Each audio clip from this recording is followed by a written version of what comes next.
this night I'll be gone, breathing the eternal blue right at the break of dawn, sailing towards the unknown with my crew on the sea. The day that I return, a hero I shall be. A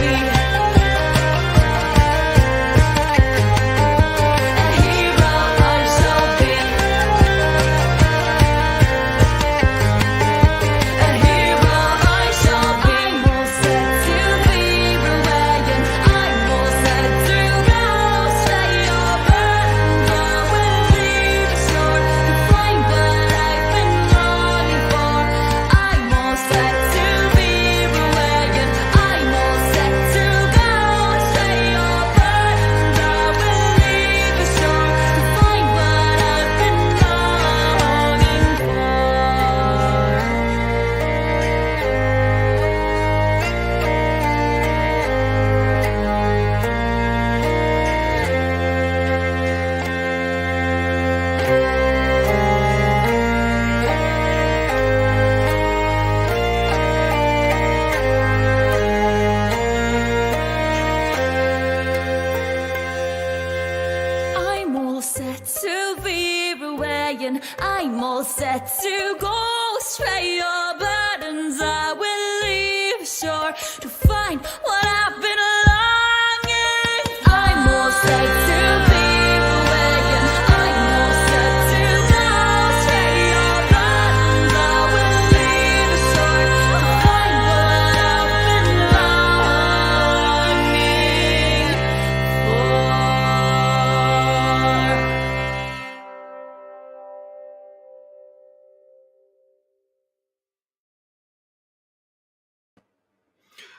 Well, hello everyone. That was Patty Gertie with The Longing, available on the...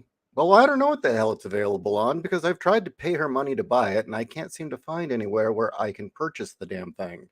But you can watch it on YouTube. So, hello everyone. How are you?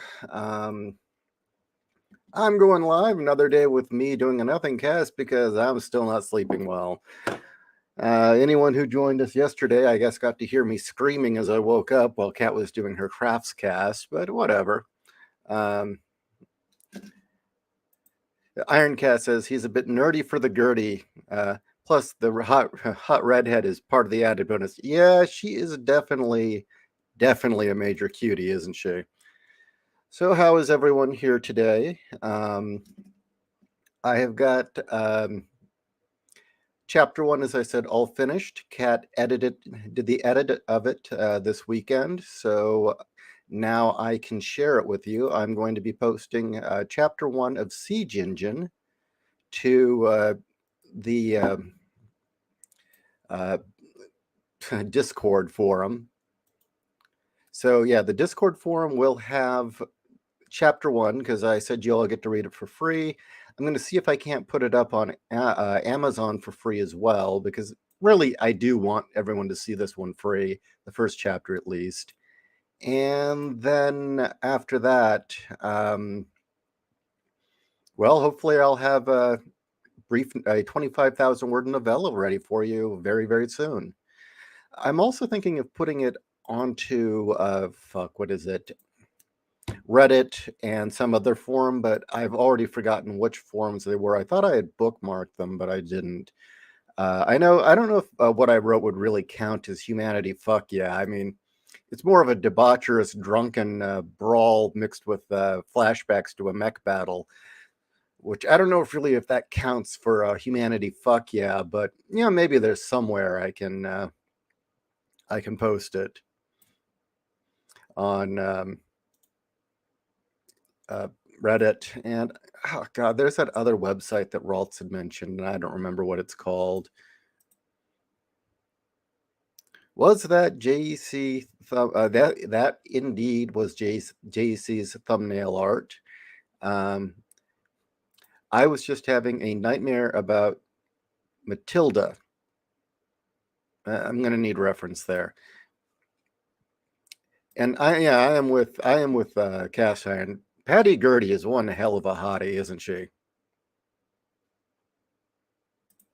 How about... No, it would be Humanity. Oh, fuck. Royal Road. Thank you. Okay, so I guess I'll put it up there as well. And the final chapter is roughly 10,000 words, so it's a bit of a read. R.L. Stein's altering his books to be PC, but the man himself said it was fake news. Okay, well, it might be his publisher trying to pull shit. The gurdy is a Viking instrument historically, so it would make sense if the Swedes gave it a proper Swede name. Yeah. But yeah, very pleased. The thing about, yeah, I know you haven't seen it, but the Siege Engine chapter, I got the words I always want to hear from my editor, which I showed it to her, she read it, and she came back with, "It was great." That's it. It was great. That was her comments, which means I'm on the right track. Actually, she did say something about somebody's mustache, and then I needed to change it to pencil mustache. But I mean, if that's the only correction I had to make out of an entire chapter, I'm pretty happy about that. That means I hit it out of the park. Yeah, that is JC's art. The night editor has given me permission to share some of Reiko Space Hunter with all of you, or Space Hunter Reiko. Just for a quick FYI, the way things work is, I'm the creator here in this arrangement with Kat and I, and naturally I am overzealous to share things. And I think there's actually business theory about this, that the dreamer of the group would be happy just to give the shit away, which is a major flaw with a lot of creators. They're so into just the art itself. They would be more than happy to be giving it all away. And I do have a tendency to share a little too much of my work for free. So often Kat's like, okay, no, you wait for me to give you permission to share so you don't jump the gun or show too much. And that's the other bad thing, is if a project goes down the drain and you've shared stuff, now you're a flake. So we've got a strict rule that I am not allowed to share anything until the editor says so, the managing editor of the company, or editor-in-chief as she is. So she has given me the A-OK to show off a page. I did it last night. I'll do it again. Here is a page from Space Hunter Reiko. And I got to say, JC did a badass job. I love it. Absolutely love it. I can't wait till we get to more of the action scenes, but man, the guy is talented, isn't he? And I know that he would have preferred like me to show this sooner, but Kat and I have a system, it works, so we stick to it. Oh, I meant your girl in the D&D game. No, Matilda is Janelle's character. My character, my character's girlfriend is named Nura, and she's a crazy BDSM captain of the guards, which actually is kind of precarious for a thief to be dating, but it's not like I have much of a choice in the situation. So just play it smart and enjoy it and enjoy the ride, right? Doing chores, eh? Not a bad thing, Trenton. Honestly, if it was a little warmer outside, I think as rotten as I'm feeling, usually that's part of the problem with it being cold right now, is usually when I'm this head rattled, it's either go online and talk, call a friend. And if I call a friend, what I'll do is I'll go outside and do chores, which is usually weeding. I'll have the cell phone and weed, but it's fucking cold outside, man. And I know you're all gonna fucking laugh at me. It's like, it's in the mid 60s to mid to low 60s in Arizona, and you're like, oh yeah, come on, that's barbecue weather. The rest of you, but for us, that's kind of cold. I grew up in California. 60 was cold, and I know you all hate me for it now. Ransoming a politician's waifu pillow. The monster. Yes, exactly.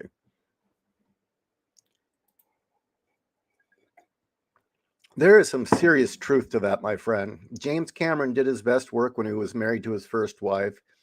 Lucas did his best work, I think, when he was married to his first wife. Of course, she edited Star Wars as well.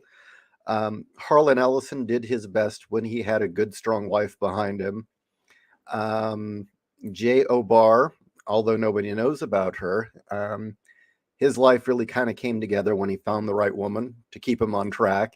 This goes throughout history. There is a long, long history of brilliant men, brilliant creative men with a strong woman behind him taking the management role, so that the genius doesn't walk blindly out into the street and get run over by a car. Sometimes figuratively, or in my case, literally. I'm not kidding. Um, but yeah, I mean, I know that there's this real bitterness with feminists about why aren't more women recognized. I think really the artistic relationship often between men and women is you get these pairings where, well, geez, some of, or you know what, John Carpenter's best work was with his first wife. And even though when their marriage collapsed, they kept their friendship somehow. And that's one of the reasons his work remained consistently good. And he did go a little off the rails when she died. Now, I think it was, I want to get her name right. I don't want to get it wrong. I often confuse it with the woman who worked with James Cameron.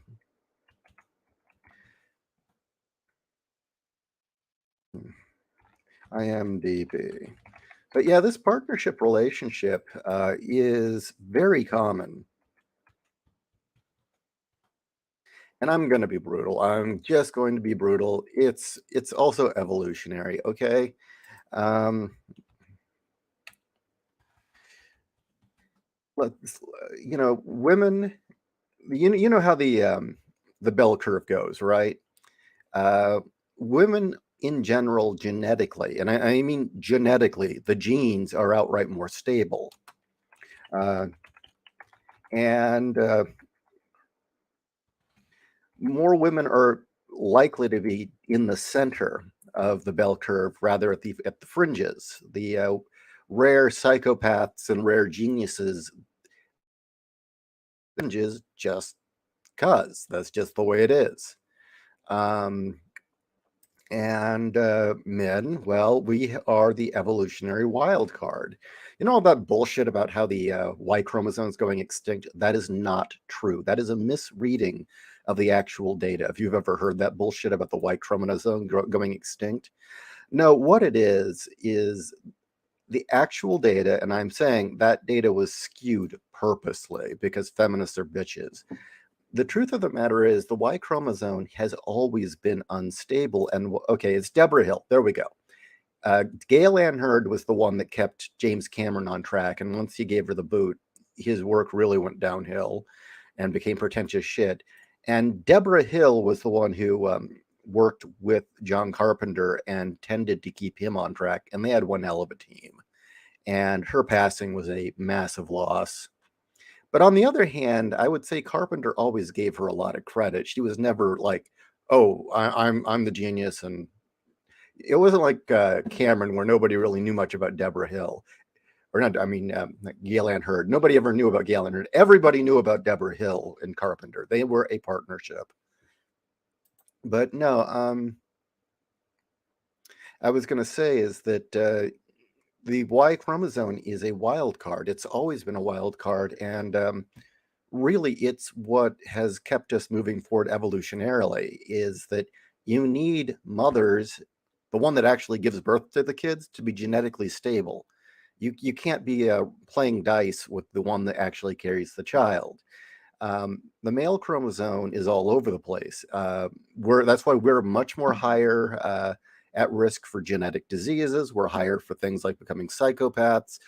But on the upside, there are also a lot more male geniuses and artists and visionaries. It's just the way it goes. So it's a curse and a blessing, and I don't see why that's such a problem. I don't see why that has to be a political issue or anything to get mad at. Um, yeah, Kat, despite being bipolar, is more the level head and the steady hand in this relationship. Uh, yes, I have gotten lost enough in my thoughts that she did at least once, have to yank me out of the street so I didn't get hit by a car. Kat, How many times did you keep me from getting hit by a car? Me. Yeah, how many times did you prevent that? She said she lost count of the number of times she pulled me out of the way of a car. Yeah, honestly, I don't know how I survived Berkeley. I mean, I would go on these long walks just through traffic. Berkeley was a very odd time for me. Um, when I was living in Berkeley during my college years, it was like deep isolation because I didn't get along with anyone. And so I spent long hours all by myself and I was losing it. Yeah, I'd just go for these walks and there would be cars honking at me and I'd kind of like space out and not know what the hell I was doing and like realize, oh shit, I'm here. What am I doing here? Can just kind of fugue out. I wasn't doing well. But yeah, anyway, the point being is that, yeah, genetically speaking, men are wild cards. And that's why there are more male visionaries and more psychos.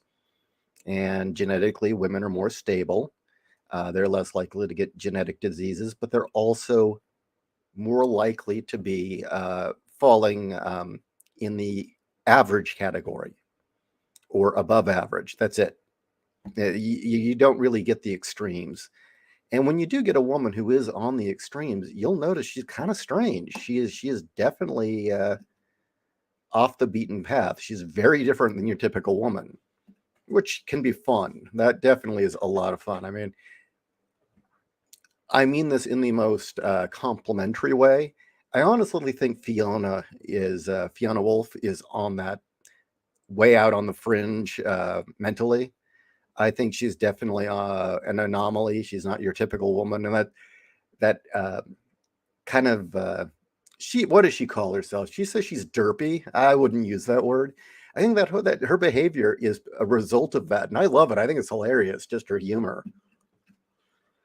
Uh, but then again, a level head and a manager type like Kat is also not typical either. Um,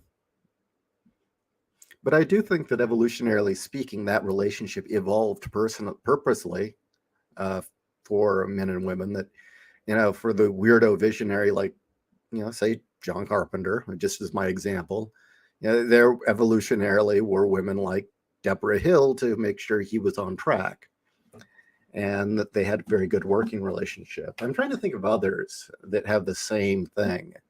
But yeah, Harlan Ellison was one of them. Um, Philip K. Dick could have benefited from one. Heinlein was one of them. He definitely had a woman in his life that kept him on track and kept him stable. A very strong woman, in fact. Lovecraft couldn't handle when he got one. It scared the shit out of him. Sonia Green was too much woman for Lovecraft. Although she sounds like, if you know anything about Sonia Green, she was a pretty cool woman. If I had known that when I was in San Diego, she hadn't died yet. If I had known, I would have tried to track her down. I did not know that Lovecraft's ex-wife, Sonia Green, spent her elderly years in La Jolla. And I was like, shit, she's dead now. I mean, 3 years ago, I could have tracked her down when I found out. Okay, let's see what you guys are saying. Ha ha ha ha. Never trust feminist data. Frazetta's wife was his muse. All those hot Amazons and space princesses was Eleanor F. Really? I know that the same can be said about that great pinup artist, Vargas. His muse was his wife, and that most of the women, not all, but a great number of the women in his paintings were, the body was his wife, and he just put a different face on. There were a few others that he worked with as well, but it was his wife. But let's see.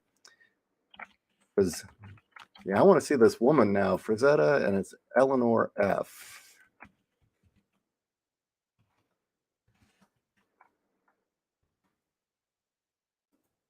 Let's take a look at this lady that inspired. Oh, she's a cutie. Yeah, definitely. I've got the wedding pictures here. Uh, yeah, I want to see a picture of this woman holding a sword, though. Yeah, I see it. I definitely see it. But yeah, I think it's just very common, and I don't know, there's no shame in it, you know? There's absolutely no shame in it. And the fact that, I don't know, current politics, the whole feminist bullshit has sought to thoroughly destroy that working relationship that seems to form naturally between men and women um, is disgusting, and it's been ultimately harmful. I think we all know that. Well, I will say that I'm looking at Eleanor here, and she doesn't quite have the giant can. Well, wait a minute, maybe not. I was going to say she doesn't quite have the giant cans that the Frazetta women do, but now I'm seeing the post-pregnancy pictures, and maybe that's not entirely true. I think she was one of those women that after she got pregnant, they showed up.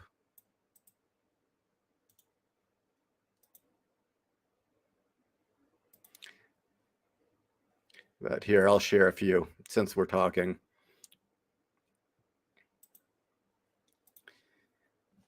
Give me a second.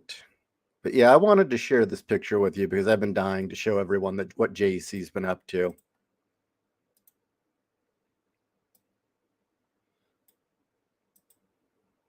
Yeah, here's Frazetta's wife when they were very young, and I guess I guess his wife put some meat on her bones after pregnancy because that's her post-pregnancy.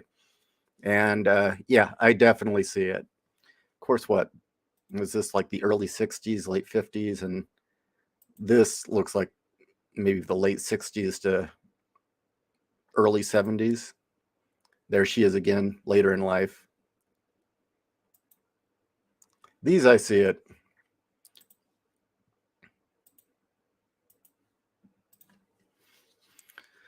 Okay, going through here.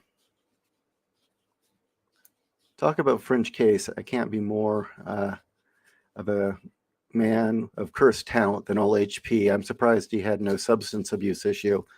We don't know now, do we? I mean, maybe he did. I mean, being that he was always on the verge of poverty, I doubt it. I mean, maybe he drank alcohol. I don't know.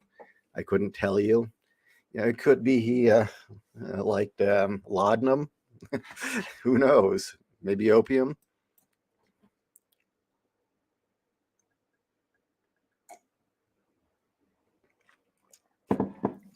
Confirmed bachelor for life, yo. Word up to the hand solo.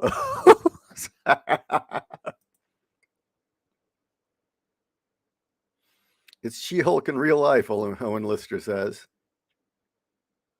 There are some very nice pictures that Rosetta painted of his wife. And yeah, that's another thing is a lot of these women get immortalized as their muse. You know, their paintings live on. Let's go through here. But no, I don't see why that has to be so controversial. Why feminists have such an axe to grind with the fact that just more, let's face it, there are more male geniuses and more male visionaries than female. But, you know, we also tend to be crazy. It doesn't come without a price, you know. It's not a joyride.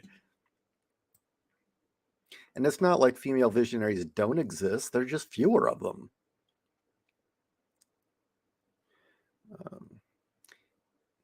It is now 8.6 Fahrenheit in Finland. Oh, dear God. So, do you live in one of those towns, Samueli, where they have the tunnels underground beneath the shops so that people can like go to work and go to the grocery store and stuff? Either the utter lack of humidity makes the high temps far more tolerable, or living there just cooks your brain out. You talking about Arizona? Yeah, the lack of humidity is what makes it tolerable. And keep in mind, regardless of what California or Southern California looks like visibly, it's an illusion. Southern California is a desert with irrigation. You get rid of their irrigation, all that green would be gone in like a week. The only substance Lovecraft indulged in despite poverty was ice cream. For real, him and his buddies once tried 27 different ice cream flavors in one sitting. I don't know if you're kidding or not, but I buy it. I definitely buy it.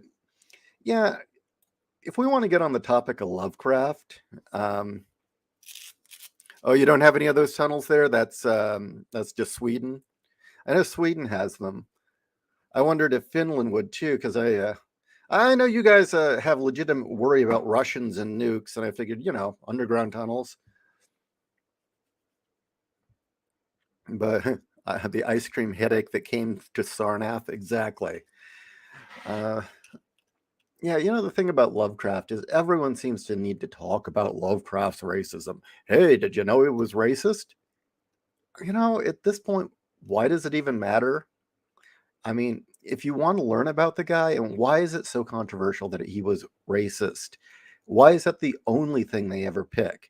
They don't seem to mention anything else about, Lovecraft. They don't seem to mention the fact that the guy was paranoid. The guy had a treasure trove of mental illnesses. He could have been schizophrenic. We don't know. He was an agoraphobic. He was afraid of women. He was afraid of going outside. He was afraid of he was afraid of seafood. He was afraid of the world. He lived in this very terrified state. He felt meaningless and insignificant in the universe. And the one group he hated more than any other were white trash, specifically Celt white trash. My people. So that's never mentioned. And so I don't really see why we need to only pay attention to the one thing that seems to get a knee-jerk reaction. Who cares? The guy had a lot of problems. The guy really did feel like the universe was out to get him. He had a horrible childhood. Both his parents, I think, went nuts due to syphilis. He was raised by an aunt who kept trying to turn him into a girl. Yeah, that's right. Kept cross-dressing him and telling him he was a girl and calling him, I forget what name. The guy had a lot of damage, and maybe that kind of mental illness is what it takes, and that kind of living in fear to, oh, you're not kidding about the ice cream. And he despised fish. Well, there you go, Samuel. There you go. Okay, I mean, someone that afraid of everything, maybe that was the mind needed to create those stories. I don't see why it's such an important thing that we focus on that one aspect of his life, of all the other things that were wrong with this poor guy. Now, it's not like he went out and committed hate crimes. His racism towards, I guess, the special groups never really figured heavily in any of his work. I mean, some of his work talked about it, but really, you read the vast majority of his work, and it wasn't like he was always going off on the two sacred groups you must never make fun of. The repeated one, as I said, the one group that he seemed to go off the most on were, Celtic whites, white trash, rural people, farmers, and hell, he even went off on Asians. The town of Innsmouth was specifically ripping on a bootlegger town. They were supposed to be a bootlegger town and a working class city by a port. And he was pretty specific that they were primarily of Celtic descent, and that one of the sea captains came back and married a Chinese woman, and that, or was it a Pacific Islander? I forget. I think it was a Chinese woman. And that the two of them are the ones that got the rest of the town to sell their soul to Dagon. I mean, we never hear about this shit. It's only, oh, he didn't like black people. He didn't like Jews. That's the only thing we ever hear about. Or he didn't like women. Now, granted, he married a Jewish woman, though we don't hear about that much. So clearly it wasn't stopping him to that degree. He married a Jewish woman. And as I said, apparently a very impressive woman. She impressed the hell out of Howard when she met him. Lovecraft was a very unassuming and polite person and very generous with his time toward other authors and young beginning writers. Yeah, he had it out for Celts, or honestly, he was afraid of Celts. He felt that the Celts and some of the other non-Aryan races that were white were degenerate, debaucherous, and devolving the species. And he specifically didn't like Celts in his stories. He was always talking about the Celts having ties to the dark arts and having the gift of visions, psychic abilities that always made them susceptible to falling in league with evil, specifically the influence of Cthulhu or any of the other dark gods. Yeah, but we never hear anything about that. In fact, I believe the Dunwich Horror, the family were supposed to be Celt. Yeah, I don't take it personally. It doesn't bother me any. And yeah, at the end of the day, regardless of what the man said, he never hurt anybody. Seriously. He never committed a hate crime, as they call it. Any of these feelings that are forbidden, it's not like he harmed anyone. He just had opinions people didn't like. It's not like Marion Zimmer Bradley, who fucking molested her kids and then pimped them out to other pedophiles. Seriously. It isn't like Asimov, who was essentially the dude was a serial sexual assaulter. The guy could not help but grope and ass grab women. It was apparently he got so bad in his groping fetish that Heinlein would have to walk behind. Oh shit, what was her name? Lathe of Heaven. Brain not working. Somebody who wrote Lathe of Heaven. You're gonna say it, and I'm gonna feel like I'm an idiot because I know her name. Lathe of Heaven. Ursula K. Le Guin. He would always have to walk in close proximity behind Le Guin to prevent Asimov from running up and ass grabbing her. Seriously. And that's because Asimov knew Heinlein would put a hurting on him. So, we never hear about where's all the complaints about these people? The fact that Arthur C. Clarke is pretty much confirmed a child. He's into little boys, and that's why he ran away to Sri Lanka, was that he could continue his fetish with little boys. Never hear about this.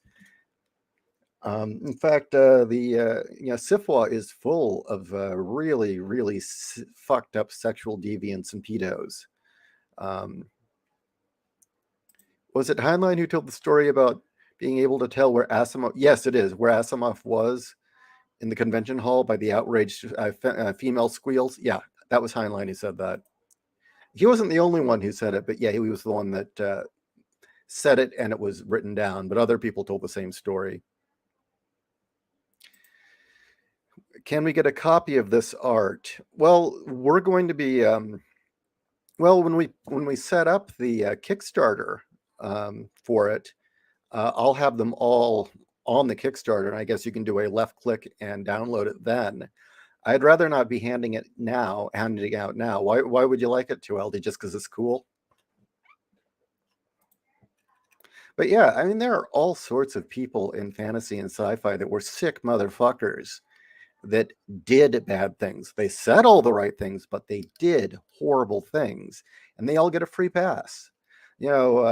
I restate right now, right here and now. Yeah, Marion Zimmer Bradley gets a free pass to this day. Well, don't want to talk about all the horrible things she did, but J.K. Rowling is the Antichrist because she said that there are only two genders and that guys who chop their dicks off and wear dresses aren't real women.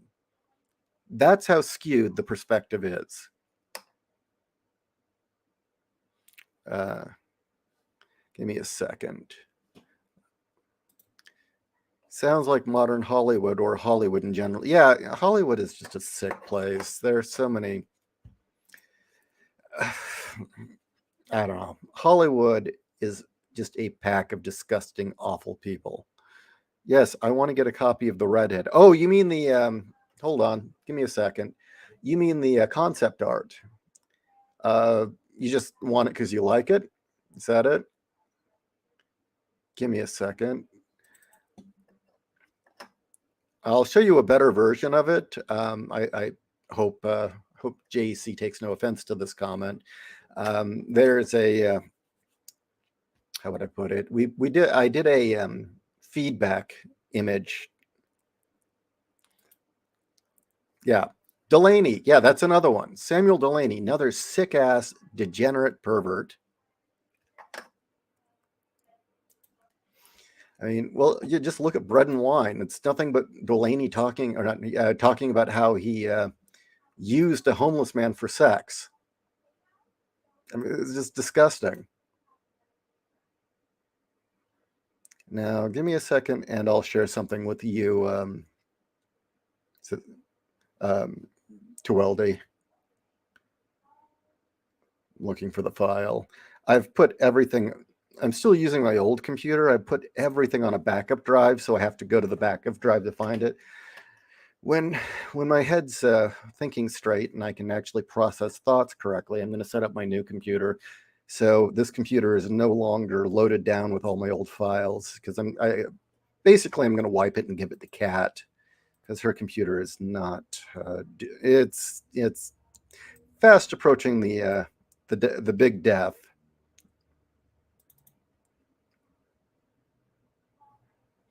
Okay, Reiko.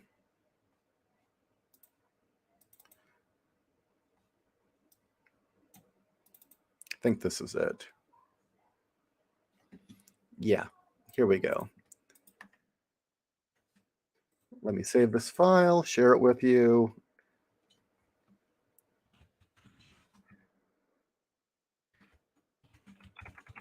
Let me show you the revised turnaround. I think you'll see the difference. I still need to send this to JEC, but I don't think he'll mind me sharing it with you.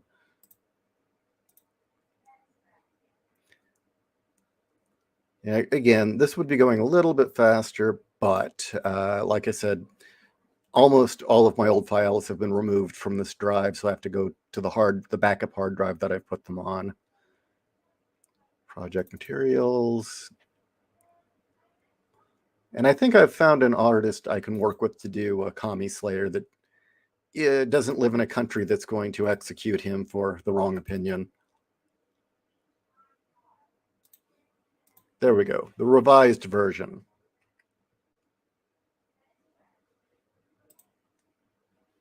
It's loading.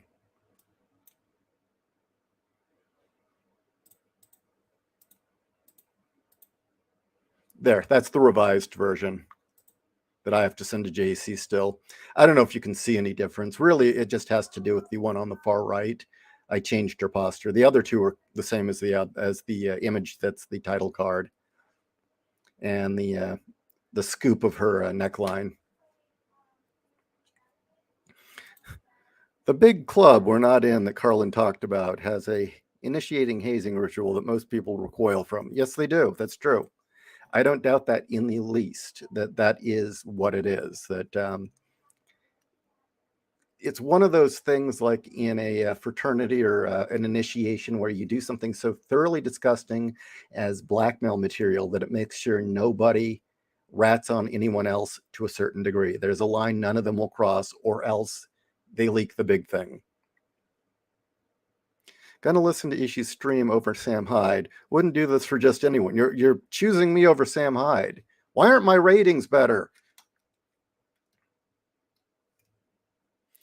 Yes. Yeah, Canada is a commie mess.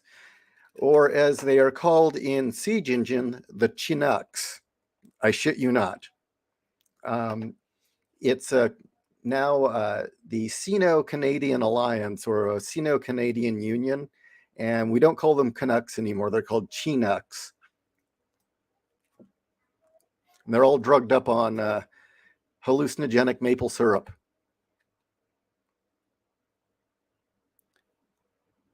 Going through your comments. Larry Niffens isn't a sex offender, is he? I don't think so. No. Here's the rule, Ironcast. It seems like if they're not a communist or hard left, they're not a pedophile or a sex offender. That tends to be the hard line. If they're a moderate or conservative, they're not into kid diddling. And that seems to be the continual rule. And I do have to say, I really enjoy how often the Heinlein has molesters and people who take interest in children getting horrible things happen to them. In fact, Philip K. Dick, too, wrote stuff like that. Philip K. Dick is kind of one of the few exceptions of the bunch. Philip K. Dick may have been a liberal, but he was no communist. Not at all. In fact, he wrote quite extensively of his hatred of communists and tried to report the communists in SIFWA to the FBI, but the FBI didn't take him seriously. Kind of like being a made man in a gang. You kill someone in the gang to keep yourself, keeps the gun you used. Yeah.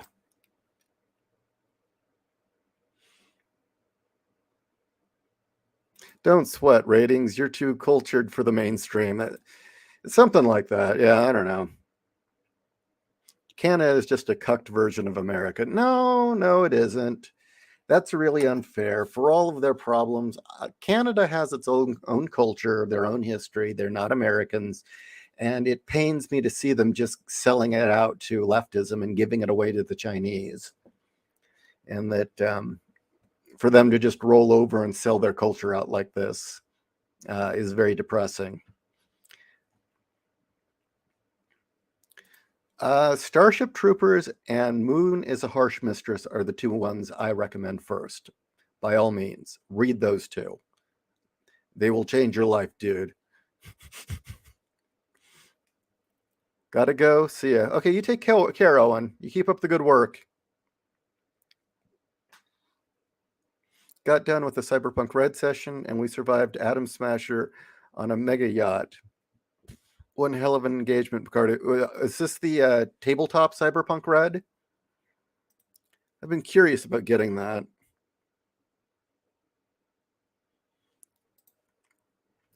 Starship Troopers is one of those books that changes your life, really. Number of the Beast. The thing is that was that phase Heinlein went through where he was trying different things. He tried to write, I guess, a absurdist experimental novel, and boy, did it not work.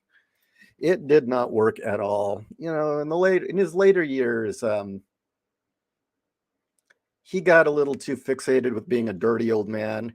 And it's interesting saying he protected women from being molested. The thing is, yeah, he wrote extensively, and frankly, I think way too much about his sexual fantasies, more than we needed to know. But he never acted upon any of them.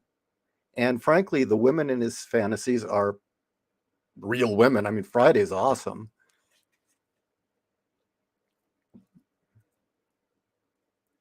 Can I show you the other copy of the drawing? Okay, sure. I mean, it's not that much different. Let's see.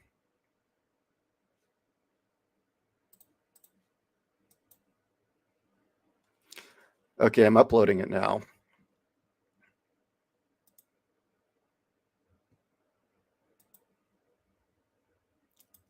There's really not much of a difference. Do you see what I mean?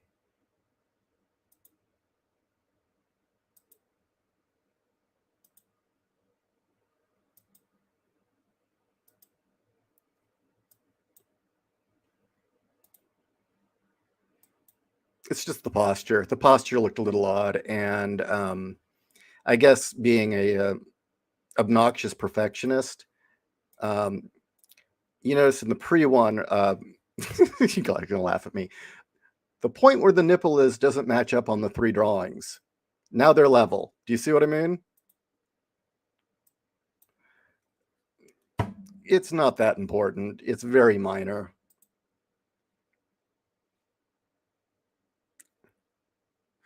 William Silva, I'm black, y'all, and I'm black, y'all, and I'm blackety blackety black, y'all. Right? I'm back and I'm black. something coefficient, drag coefficient. Yeah. See, now that one is being charged with assault weapon by gravel, it's pure banana. What the fuck are you talking about? Canada is equal parts French and Scot. I have no idea where the famous Canadian politeness comes from.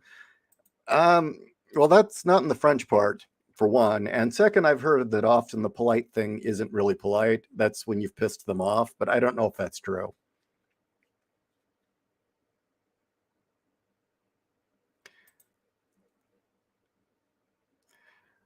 You should get the book. It's worth it. $29, that is a steal. Booty is better in the first one. Yeah, I thought the booty was overkill in the first one personally, but to each his own. Anyway,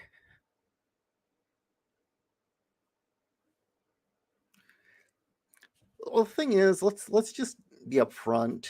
For all of the fucked up shit coming out of Canada, they've also produced some of the loudest and best voices against wokeness.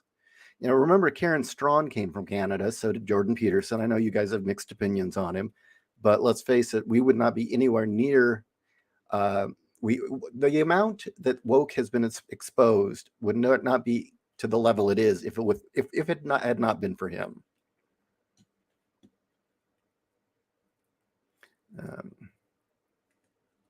It might be the African in me, Joeldy says.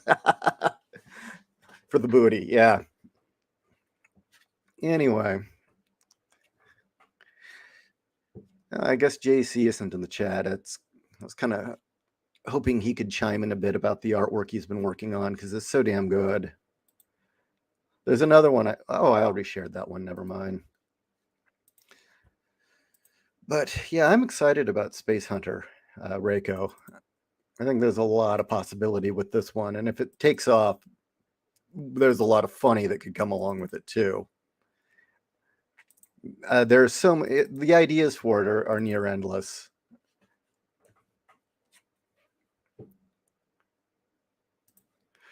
You respect Peterson, but you disagree in internet. Canada gave us some great comedians: SCTV, John Candy, Trailer Park Boys, Red Green. Yeah, absolutely. So that's what I mean. And those are uniquely Canadian. To say that they're just polite Americans, I know that's a slam on Canada to say, but really, yeah. I mean, their comedy is very unique. America would not have produced any of that.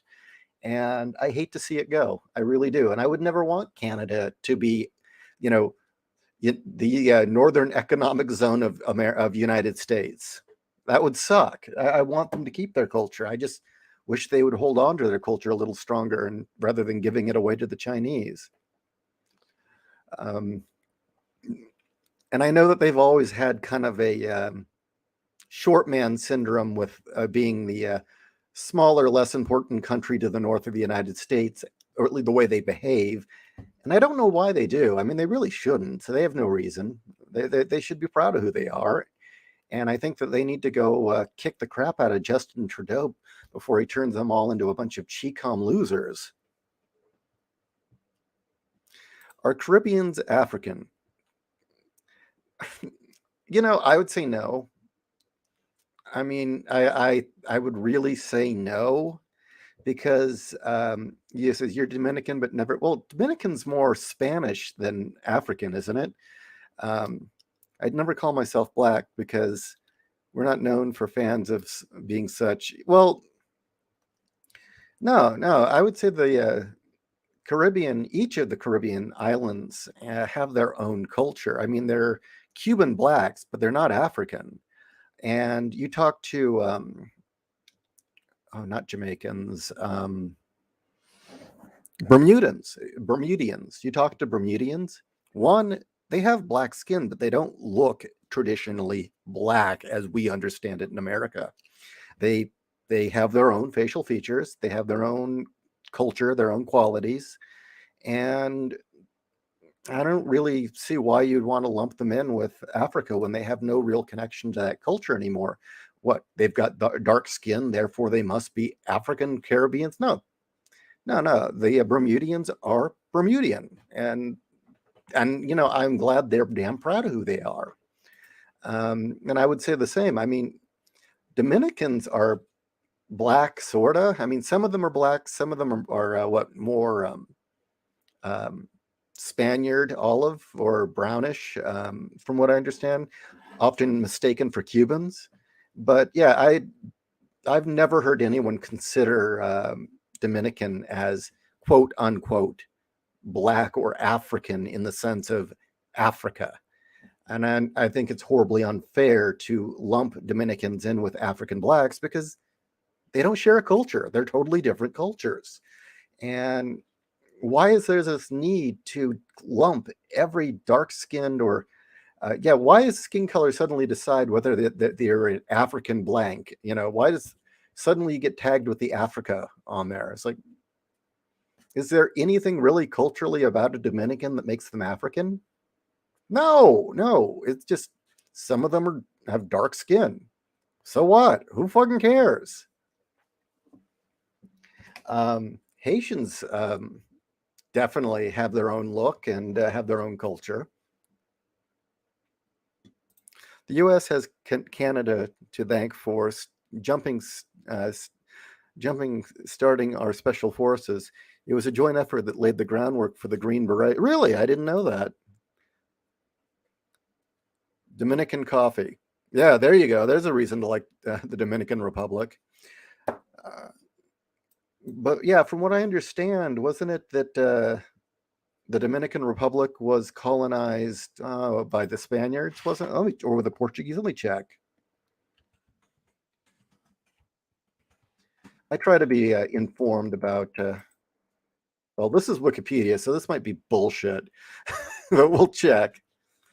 Yeah, it was colonized, I believe, but yeah, it was a Spanish colony.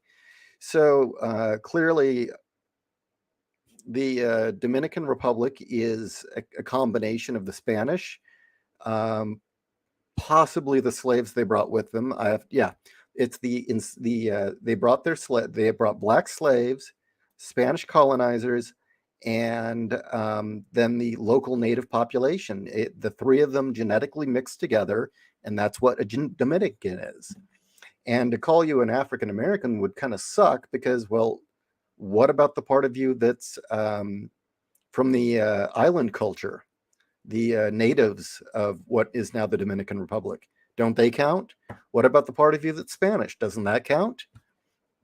Those three things are what kind of created the Dominican Republic's culture and who they are and the language they speak and their traditions. And to stamp Africa on it's kind of lame. It's like, no, you're Dominican. Done. And I would chalk that up strictly to this stupid leftism. Why is it that everyone with a certain skin tone suddenly has to have the word African in front of them?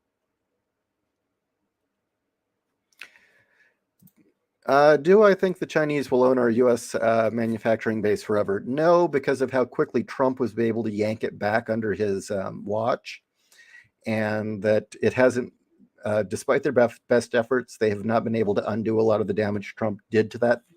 Also, a lot of Americans, the millionaire class, not the billionaire class, have come to learn that working with China is a raw deal. They steal from you, they poison you, they try their best to give you subpar products.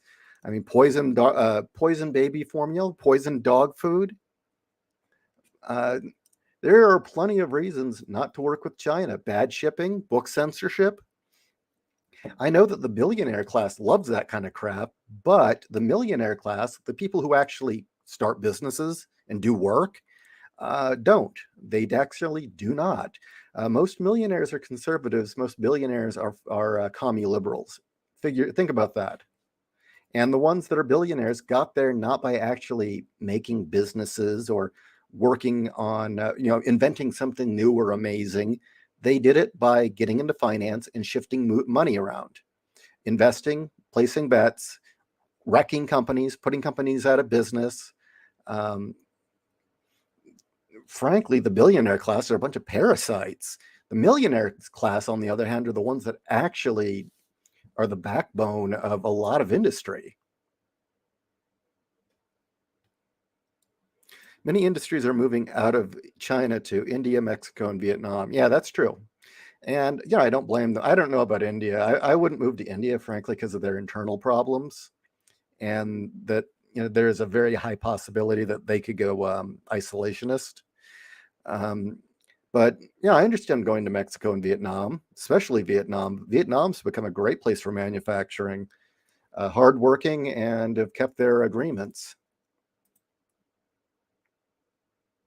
Sounds as if war is coming to the Far East. It is. It's been coming for quite a while. That's part of their pattern.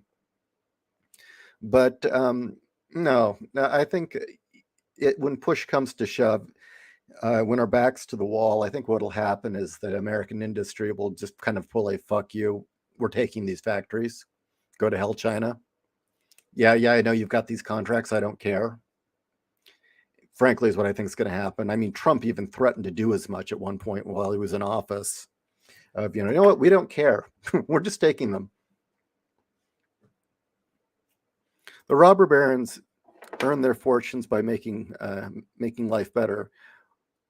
Waiting on the modern billionaire class to do their bit, and waiting and waiting and waiting. Yeah, well, the billionaire class didn't build anything.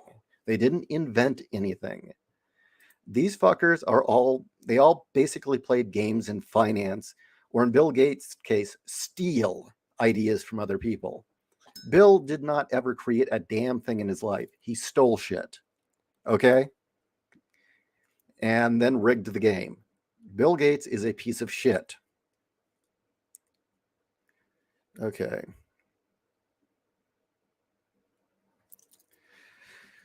So it's kind of, so why did you decide to ask me these questions? Just curious what I thought?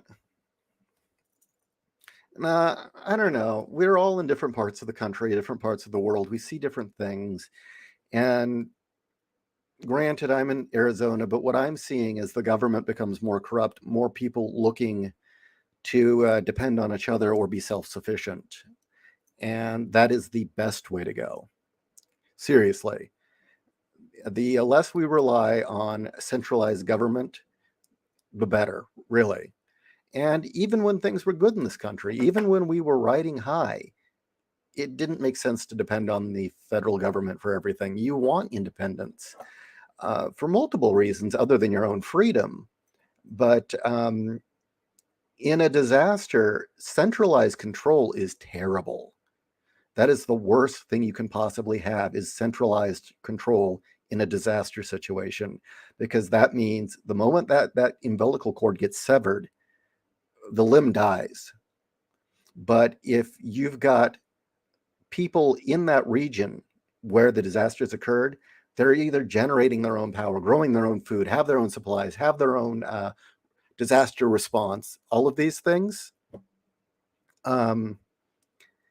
you weather the storm a whole lot better.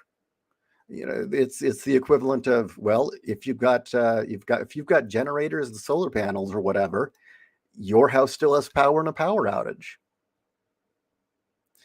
In New York, is New York the worst city in America, or does I'd say New York is the worst city in America, and that California is the worst state. How about that? With Portland, Oregon, and Seattle in a real strong bid for number 2 as the worst city.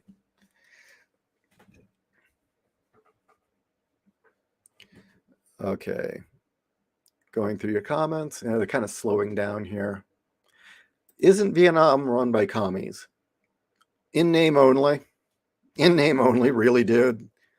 In the words of one very wise Chinese minister of, was it? It was an economic minister serving under Mao, I believe, when they decided, okay, communism isn't really working out.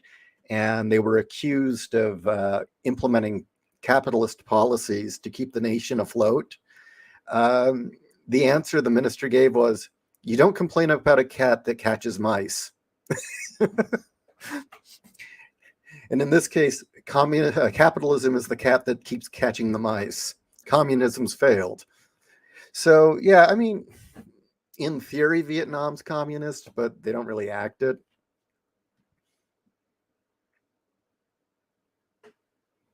Never ceases to amuse me that Detroit of RoboCop is better off than the Detroit of the real world. Yeah, I know.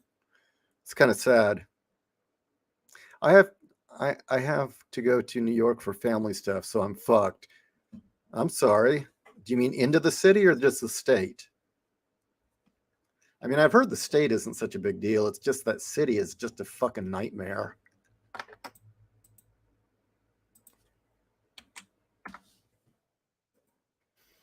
But I will say, I'm glad you guys all agree with me about the culture thing, about how just because someone has black skin, they shouldn't be slapped with the African tag, because it's fucking retarded. And you know what? I really wish African blacks or American blacks, not African, I wish American blacks would stop buying into it, because no, they're not African Americans. They're Americans. And yeah, part of their history was a raw deal. The reason they got here was a raw deal. But you know, they're not the only ones. For a lot of Irish people, how we got here was a pretty shitty deal. How a lot of Chinese got here, how a lot of Filipinos got here was a pretty shitty deal. But that was 200 years ago, or for some, few less than 200 years ago. And the sooner we drop that and realize, yeah, but we're Americans now, the better. I mean, you want to call yourself a black American, fine. I get it. Okay. Yeah. That okay. But African American, really? Is there anything even remotely African about American blacks? Africans don't seem to think so. Africans don't really like it when American blacks call themselves African Americans. Did you know that? I've seen, I know Africans who have been very verbal about that and don't want anything to do with American blacks. I have very low opinion of them. But I would much prefer it if we went back to the idea of, yeah, you are Americans. You know, whatever, you know, you've got your reason you got here. It sucks ass, but that was a long time ago.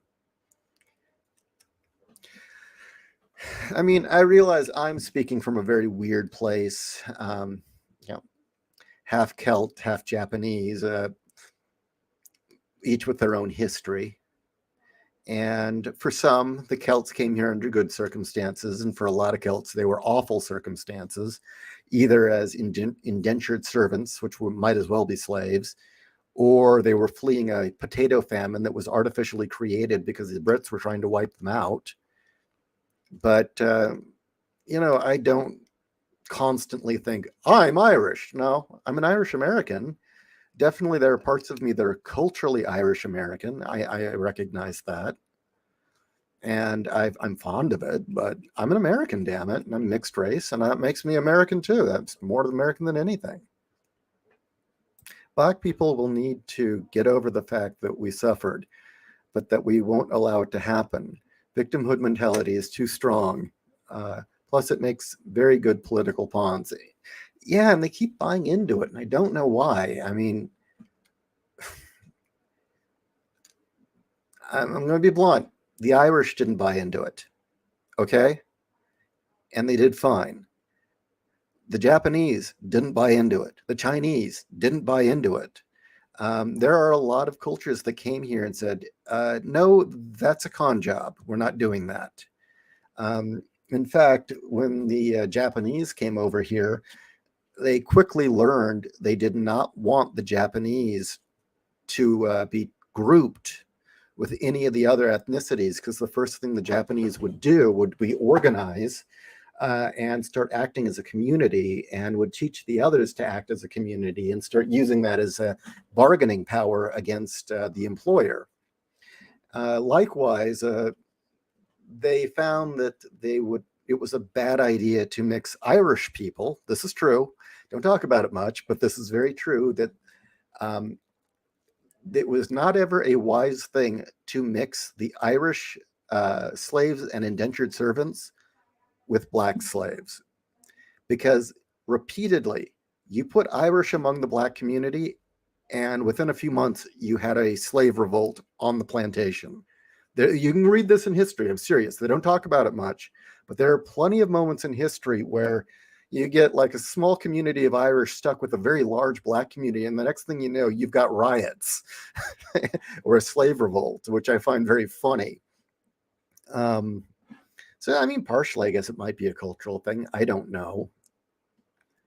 But yeah, there are plenty of ethnicities that came here that did not buy the victim lie and hold on to it as an identity. And I'm not sure why the black community did, why it was such an easy sell. The one that really stuck out to me, and I'm not judging, I just don't know why. Yeah, no, it's genetic. It is genetic. Irish are an ornery, crotchety, grumpy, argumentative pack of son of bitches. But they're also apparently very charismatic and poetic. And I don't know, I didn't get the charismatic part. We're also a people of writers, and that's where I think I got it. Seriously, we are a people of writers and orators, storytellers. Arabic people do not like Israeli Jews, called them Middle Eastern. You can confirm, yeah, okay. And to this day, the Irish do have a problem with getting drunk and beating each other up. To this day, there is a long history of Irish men and women getting plowed and beating each other up, having domestics. It's nothing to be proud of, but it's true. The Irish population is why Massachusetts is full of insanely confrontational people. Yeah. In a nutshell, the Irish start revolts. Yeah, they do. Very stubborn people. Very, very stubborn. The downside of Native culture is still stuck in victimhood in Canada, very much like the Black culture in the USA.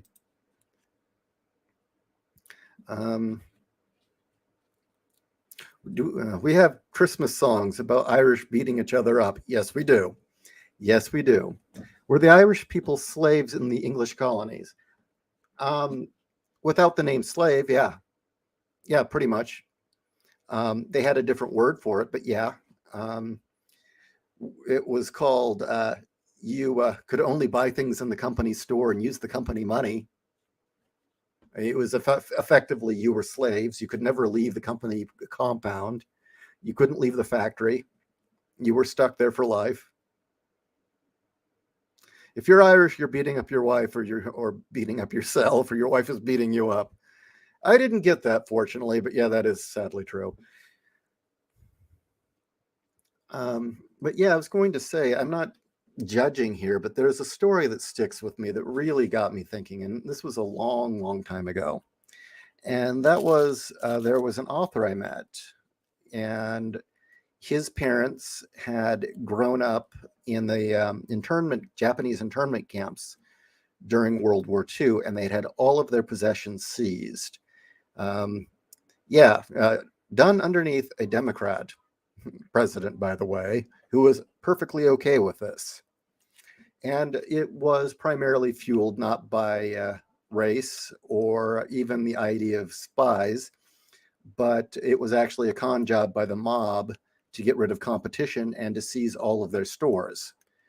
But there was an author I met who, his parents grew up in the camp, and they came out impoverished. They had nothing.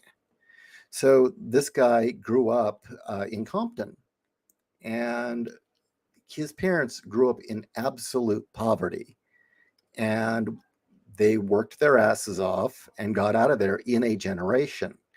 But the funny thing is because he grew up in Compton among the Black community, he talked Black. He sounded LA Black when he talked. He didn't sound, Japanese or just average American. The voice that came out of this guy's mouth was Skiddo. And the thing is, he was talking about his life, and he didn't say it. I was the one that pieced it together, that this Japanese guy grew up in Compton, shit poor. Parents came out of an internment camp.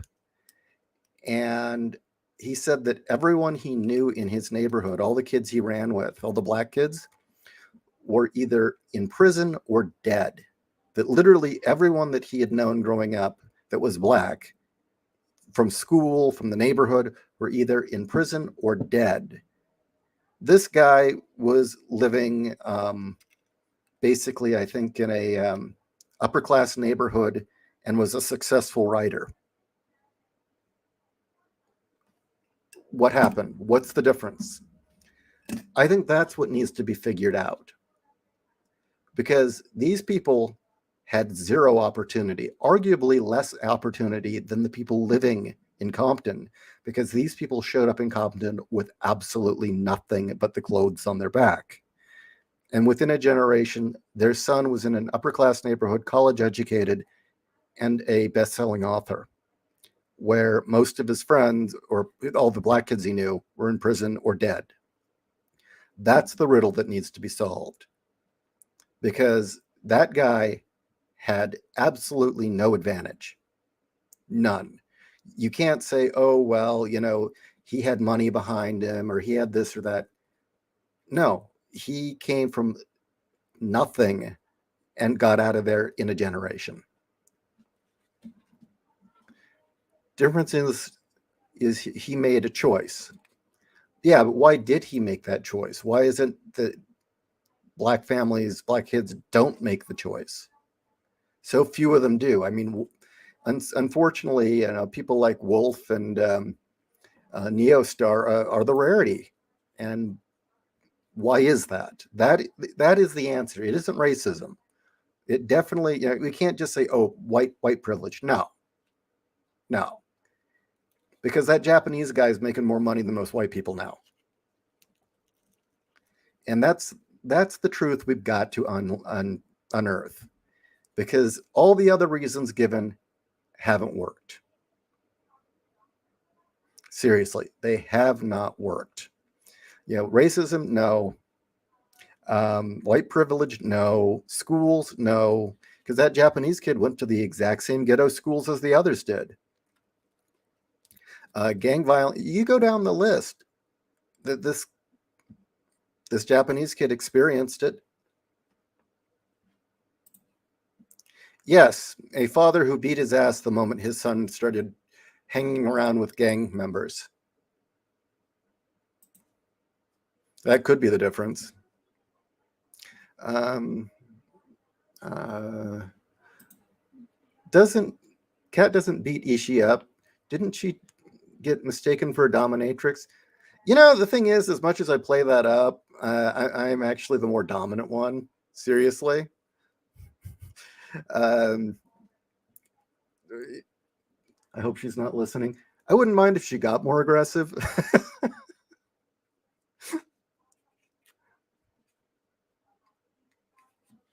Okay. That sounds like the Colombian that trained me in CNC lathes. All his friends died before they were 25. Black kids don't make the choices because they're indoctrinated to remain black. It's a crab in the bucket mentality that dominates the black community. Could you explain the crab in the bucket mentality, what you mean by that? I should know that metaphor, and I don't. If you're not black kids, if you're not black kids and adults will let you know. Not helped by the fact that black fathers are either gangsters themselves or getting excluded by black women. I've noticed a lot of black men purposely not wanting black women. That I've had more than a few black men who did get out say they were not going to date a black woman, marry a black woman. They wanted nothing to do with black women, and usually hooked up with white women or Asians. occasionally Indians, but I'm gonna be honest with you, Indians are really fucking racist. No, seriously. India India is a very racist country.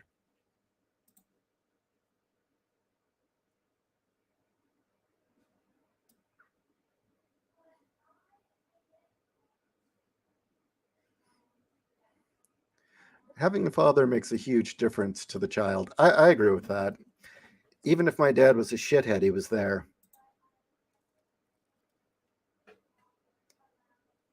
Okay. Europe has all the fun forests with elves, wizards, hobbits, and cute stuff. Meanwhile, we got Wendigos and Skinwalkers. Well, those are pretty cool. Um, Draco Nightmare, the problem is that majority of the black community do not support their own black businesses. I don't know enough about that to really comment. Crabs in a bucket will pull down any other crab that tries to escape. Did not know that. So basically, if you're a black kid and you want to escape the ghetto, everyone you have to cut yourself off from everyone you know, or they'll drag you back into the shit. Is what you're saying? Am I reading that correctly? Referring to the story that the guy who mistook a cat for a dominatrix. Actually, that was a nightclub. It was a goth club.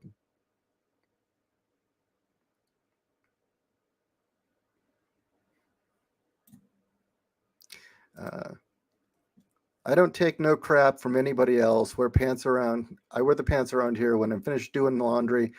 When I say jump, you say yeah. The Man Song by Milton, classic. Can you blame them? Due to aggressive and selfish black women, not all, but largely a majority. I can't comment strictly because I don't have enough experience to say. I can say what I have experienced is that Hollywood and mainstream liberal and leftist culture seem to deify the image of the bitchy, selfish black woman and seem to encourage that mentality.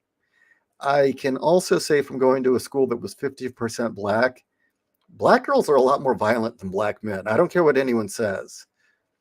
And they're more than willing to push their boyfriend to get into a fight, which is really strange. But I can't say I've had a lot of direct interaction to really answer that. And keep in mind the black boys and black girls that I knew in high school that were goth had left the compound. They were nothing like home, and they did everything they could not to be like the people in their neighborhood. So I couldn't really take a measure of it other than I knew that they got a lot of shit for it. People complain about white privilege all the time, but conveniently forget about what hierarchy means. Yeah. Draco, correct. They'll all guilt you about abandoning your family, being uppity, or just call you a coon or a house monkey. And I take it at some point you just kind of grow numb to it and say, yeah, whatever. I get if living a sane life and not dying or going to prison by 25 means coon, okay, I accept it. Is that usually how you escape? I'm asking. There's a difference between 1/4.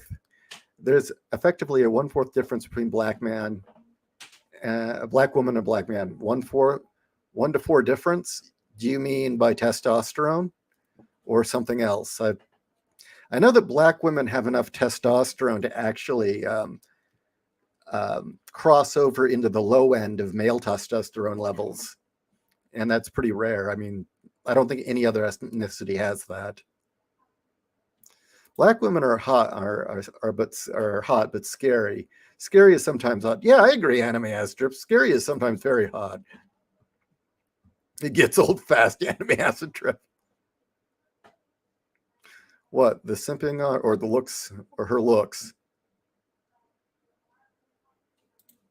I can only speak for me. My dad had to fight my mom just to spend time with me. Ouch. She didn't have to be a black single mother. She chose it for reasons I can't explain here. I'm sorry, dude. I am so fucking sorry. the fact that your mom would deny you a father at all is a fucking crime. And no, that hits home. That fucking hits home. I had a dad, but definitely, and my dad was a shithead. He definitely was very disappointed. I'm very disappointed with him. But it wasn't like, I mean, he was chased out of that house. There was a reason he spent long hours away from home banging other women, and partially it was because his wife was such a harpy.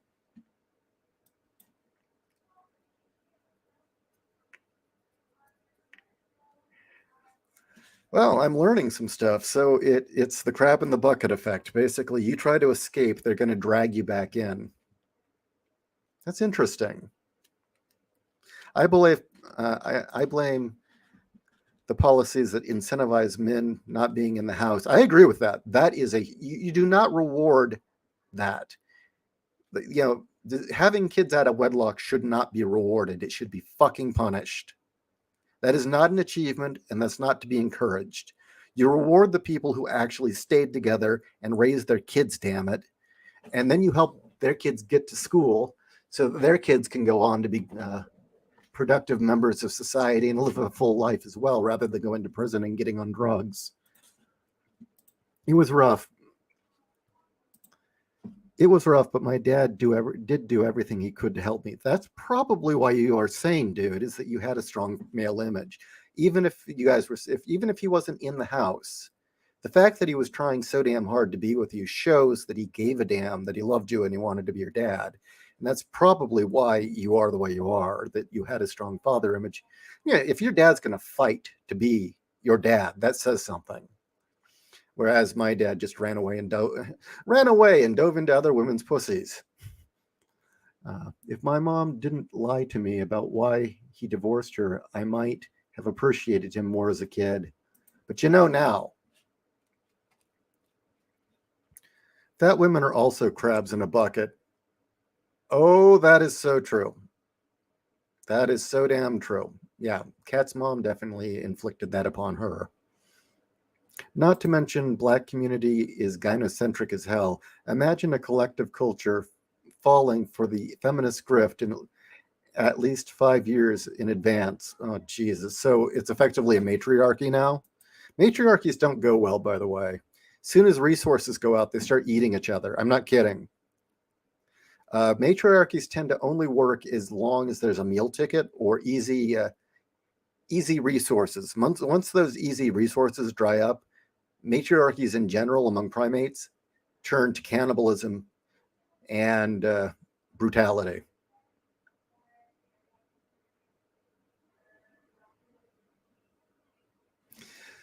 Okay, well, I think this has been a learning experience, and I'm glad you guys. Oh, Black communities are 100% matriarchal.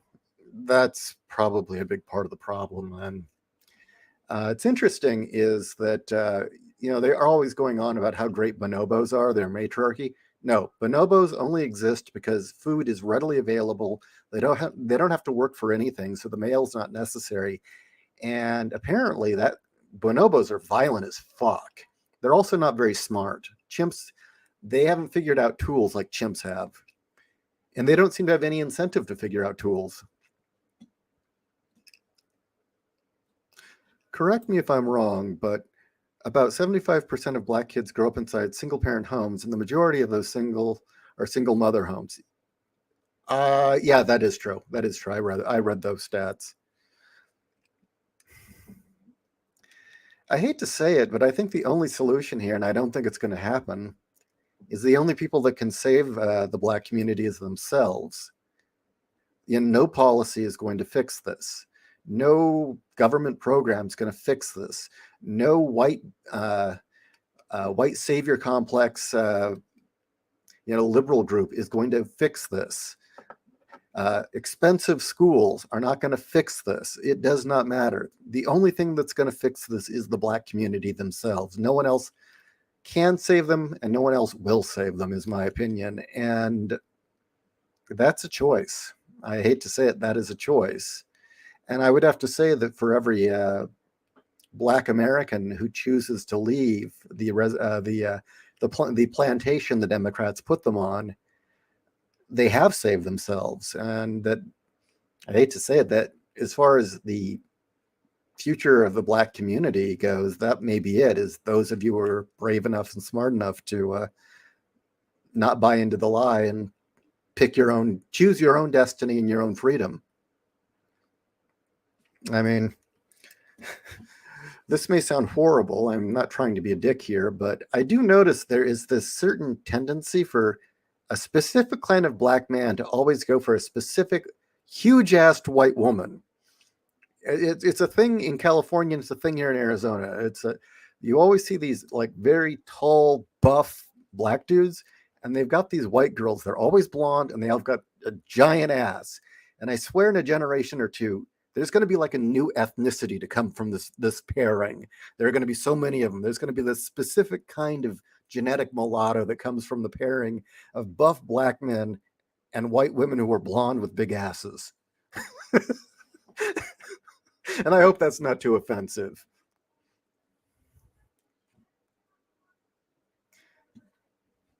Hot Black guys dating fat white chicks is a nationwide thing. Okay, yeah, I swear. And it's a specific kind of fat chick. It isn't any fat chick. It's a specific kind, and they tend to be blonde. And I swear that genetic pairing is going to produce like a new ethnicity. And it's probably going to be what, like German women, or that part of Europe where big-assed women come from, mixed with Black dudes. Yeah, the government did actively chase Black fathers out of the house. Buff mulatto chicks with big asses, sign me up. Could happen. I have no idea what the result will be, but it happens in Finland too, Samueli. Okay, so it's a thing. But think of it. That isn't necessarily a bad thing.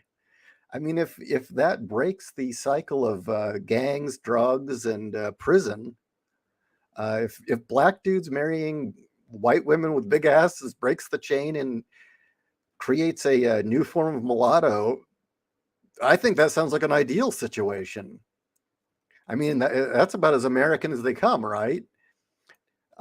Two different ethnicities and cultures find a mutually beneficial solution to their own issues. Big ass Black girls can't find themselves a good white man to father their children, and Black men find big ass white women quite delectable and provide good fathers for their kids. That's a great solution. That would definitely solve it. That would be, if that meant fewer of those kids did not go to jail or end up in a gang. Hell yes, I'm all for it. How bad must things be with Black women when Tyrese wants a white 4 rather than a Black girl? Well, Tyrese, I think that's how I said it correctly. I'm trying to remember the Black dude I used to watch who was really, really libertarian. I know he once went on a rant why he would never date a Black girl, and it really bothered him. I could tell it really, really bothered him that he was always going on that every Black girl he met, it was like he got this predatory vibe of how much money can I get out of this guy? Mulatto butts. Exactly. Mixed race, master race.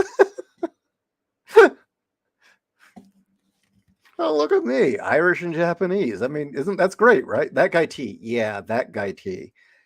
On the one end, I applaud him for getting his shit together and being so successful, but on the other end, I've heard him talk about Black women, and just how upset he was and how frustrated he was. And in that regard, my heart kind of went out for him. It's like, dude, I'm so sorry. I am so fucking sorry. That has got to suck ass. Every Black woman you meet, you're like, she's looking at my wallet thinking, how much can I drain from him once he gets me pregnant? You go crazy for boobs on this channel. I like that. It's a safe space for boob men because it feels like the mainstream has swung over to asses. Really? I don't know. Because everyone wants to be fat now. Boob power, motherfucker. All boob power. Anime Afro gingers. I'm sure that'll happen. The Irish have sex with everybody. Um, yes, this is the boob channel, motherfucker. Yeah, I wonder is that guy T still putting up videos? YouTube stopped, I guess, unsubscribed me from him at some point. Apparently, probably was saying things that were just too against the narrative. Just like was it the black woman who used the Wonder Woman avatar of her? I want boobs and ass. I want an Irish woman. Go for it. But yeah, I don't know. We just need at some point. I don't think I don't think we'll ever convince the crabs in the bucket, as you put it. But the rest of the country, I just think, needs to come to the understanding that at this point, none of us individually are to blame for Black America's problems. And not only are none of us to blame for it, there's nothing we can do about it. Seriously. I don't think there is a damn thing I can do about it other than be honest about what I see. There's no amount of money in my pocket that's going to fix it. There is no amount of volunteer time I could give that's going to fix it. Really, I think the only thing I could possibly do is speak my mind and treat people as individuals. Not see every black person as the blacks. That is so detrimental. That is so fucking detrimental, and it bugs me that so many black people cling to being black. It was kind of one of the most startling things I ever had was I mentored under Jimmy Diggs, who was a writer for Star Trek, Voyager, and that year and a half where I mentored under him, we took a trip out to Hollywood for him to pitch scripts. And afterwards, he met up with all of his Hollywood friends who were all black. And it was a very surreal experience because we're in Hollywood. All of these people are successful. All of these people are making enough money to live in Hollywood. They're all working in the movie industry. And we're at this pricey restaurant.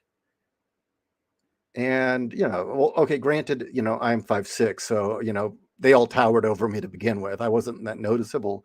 But when we all sat down at that table, I ceased to exist. And everyone at that table talked about being black. They talked about the movie industry and being black and what it meant to be black. And this was black and that isn't black. And then talking about how disadvantaged they were and how hard it was because they were black in Hollywood. And I'm like looking at this table, it's like, you guys all made it. What are you talking about? And seriously, it was like I vanished. I did not exist. I was not part of that conversation. I was the audience. And it was one of the most surreal things that ever happened to me. And it was weird. The moment we left the room and it was just me and Jimmy again, he was a human being and we talked and it was normal again. But when the room was full of black people, I was like a ghost. I was not there. So that was another one that was kind of a wake-up call to me that there's just stuff going on here that I don't understand. And the other thing is that Jimmy was always so convinced that I had it easy. I was like, Jimmy, you're the one writing for Star Trek. I'm the one trying to get his foot in the door. I don't have it easy. But in his mind, it was still, Jimmy was convinced that, I could just walk in, drop a script on someone's desk and I'd have a job. And that didn't happen, but he was still somehow convinced that if he looked like me, he would be even more successful.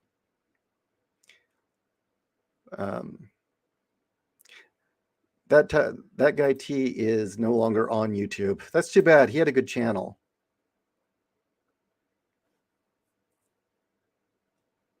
Sounds like he came down with a bad case of disturbing and unacceptable excess of truth. Probably. I probably didn't like that a black individual was speaking his mind and it didn't line up with the lie that YouTube feels comfortable with. Okay. The mainstream would never accept a booty unless it's attached to a raving woke blob. Yeah.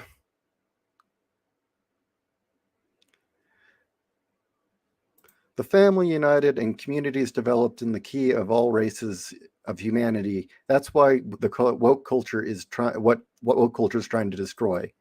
Yeah, the melting pot. They want to get rid of the melting pot for multiculturalism, multiple cultures, separate. I think we've all done it for the black community. Done it. I think they've done it for. I want to read this right. I think they've done it for the black community. We lost individual families, so now we only have the community. Keeps us perpetually political pawns, which is what the Democrats need. I mean, the Democrats need to. Without blacks, Democrats can't win elections. So, Draco, can you explain my experience in Hollywood, or is that as baffling to you as it was to me? Because yeah, I mean, it was these people were all in Hollywood and successful and making good money, and it's like they were still talking about how they were black and they had it hard and they were victims, and it was like, I don't get it.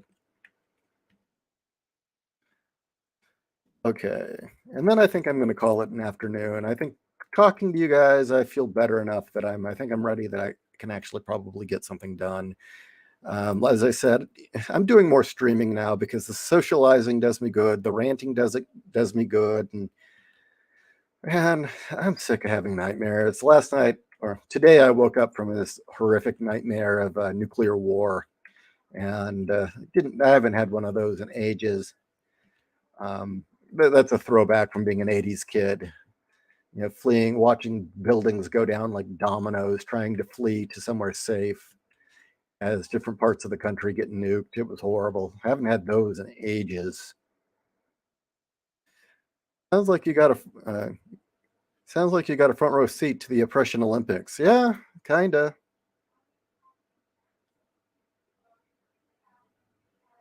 Oh, he's working for the Foundation of Economic Whoa, that's great. If that's where that guy T landed, that's great. They're a great channel. Used to have those all the time in the 80s. Yeah, okay, you know what I mean. The one that I also used to get was like the nukes are coming and I'm running for the bunker and I get locked out and I'm just waiting for the flash of light as the missiles streak overhead. That one was bad.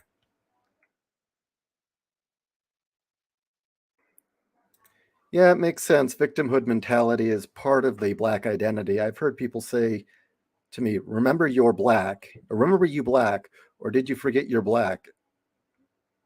That's fucked up. Red Dawn. Yeah, Red Dawn, definitely. That is fucked up, Draco.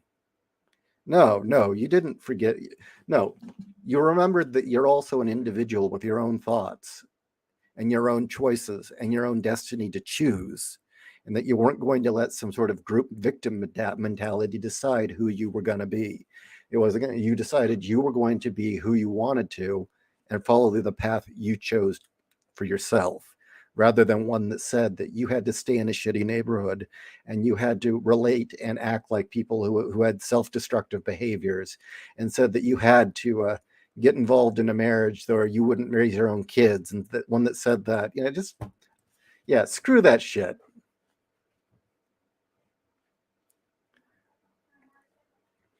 All right. Well, I think I'm going to call it a night, or call it an afternoon, and try and get some work done. I guess it's nighttime for most of you guys. Well, you have a good evening, and I think we're doing a show tonight. I hope if Raltz is feeling okay. We've all kind of had a rough go of it lately. What did you do to Godzilla? Me? Oh, you had a dream about Godzilla. Okay. Good night, everyone.